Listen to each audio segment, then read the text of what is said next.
हनुमान जी का नाम बालाजी कैसे पड़ा? बालाजी और हनुमान में क्या अंतर है? हनुमान जी का जन्म अंजनी नामक अप्सरा के गर्भ से हुआ था, जिन्हें एक श्राप का फल भोगते हुए धरती पर वानर के रूप में जन्म लेना पड़ा।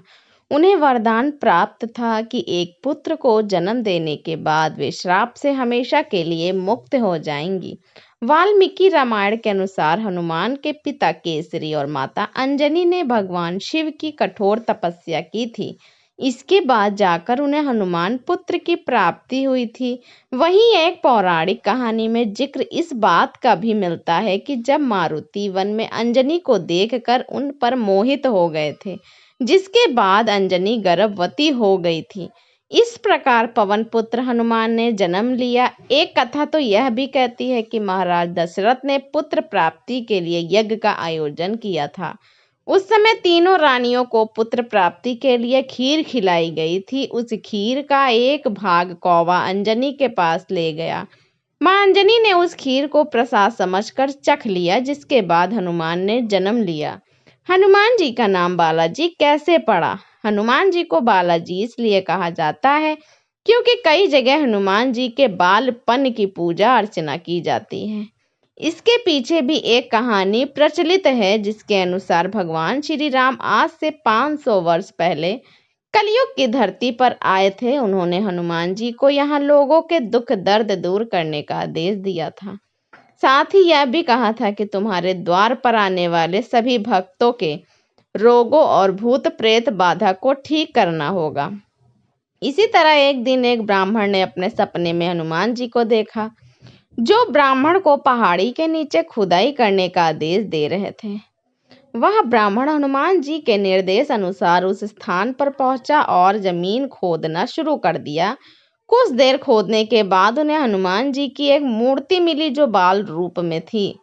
हनुमान जी ने अपने बाल रूप में ब्राह्मण को वहां एक मंदिर बनाने के लिए कहा, जो सभी प्रभावित लोगों को ठीक कर देंगे। काला जादू, शौक या गंभीर बीमारी के शिकार लोगों को इन सभी समस्याओं से छुटकारा दिलाएंगे।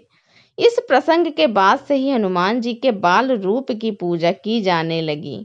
ऐसा भी कहा जाता है कि कलयुग में बालाजी में ही भगवान राम निवास करते हैं। बालाजी और हनुमान में क्या अंतर है? बालाजी हनुमान का बाल रूप है, जबकि हनुमान उनका प्रौढ़ावस्था रूप है। बालाजी स्वभाव से बेहद चंचल और शरारती प्रवृत्ति के माने जाते थे, जबकि हनुमान जी दृढ़ संकल्पित हैं, जो अपने उद्देश्य को पूरा करने के बाद ही दम भरते हैं। हनुमान जी के पुत्र का क्या नाम है? हनुमान जी के पुत्र का नाम मकरध्वज है। ये वही मकरध्वज हैं जिनसे हनुमान जी का युद्ध हुआ था, जब वे अहिरा रावण के चंगुल से भगवान राम और लक्ष्मण को बचाने गए थे। हनुमान जी के जीवन से हमें क्या प्रेरणा मिलती है?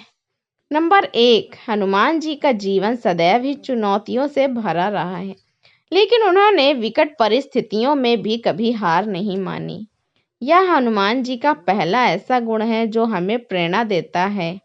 उन्होंने हर उस कार्य को, इच्छा को पूरी दृढ़ता के साथ पूरा किया, और चाहे सूर्य को फल समझकर खाने की भूल के लिए गया। दूसरा गुण है सेवा भाव का। उन्होंने अपने प्रभु श्री राम की सेवा में कोई कसर नहीं छोड़ी। उनमें सेवा का भाव इतना अधिक था कि वे अहिरावण से भगवान राम और लक्ष्मण को बचाने के लिए अपने पुत्र तक से लड़ गए। नंबर 3, तीसरा गुण जिसे हम सीखने की जरूरत है, वह निडरता है। वे हर बुरे संकट में निडर होकर लगे रहते हैं। किसी भी कार्य को करते हुए उनमें किसी तरह का डर नहीं था। तभी वे उन्होंने रावण की लंका में अपनी पूंछ से आग लगा डाली। यदि आप रामायण के हर एक पात्र का गहराई से आकलन करेंगे, तो उन सभी में कोई ना कोई ऐसा गुण विद्यमान है जो हमें प्रेरणा प्रदान करता है। हनुमान जी शिव के कौन से अवतार हैं? हनुमान जी भगवान शिव के 11वें अवतार हैं, रुद्र अवतार हैं। अपने इस अवतार में उन्होंने प्रभु श्री राम की सेवा की, रावण का वध करने और सीता माता को छुड़ाने में सहायता की। हनुमान चालीसा 7 बार पढ़ने से क्या होता है? हनुमान चालीसा का निरंतर 7 बार पाठ करने से व्यक्ति के सभी चिंताएं दूर हो जाती हैं। भक्तों को भूत पिशाच की समस्या से मुक्ति मिलती है। यदि आप हनुमान चालीसा का पाठ नहीं कर पाते तो हनुमान चालीसा कवच लॉकेट धारण कर सकते हैं। चालीसा का पाठ करने और चालीसा कवच लॉकेट को धारण करने के प्रभाव लगभग एक समान हैं। दोस्तों, आपको ये जानकारी कैसी लगी कमेंट बॉक्स में ज़रूर बताएं और चैनल को सब्सक्राइब ज़रूर करें। धन्यवाद।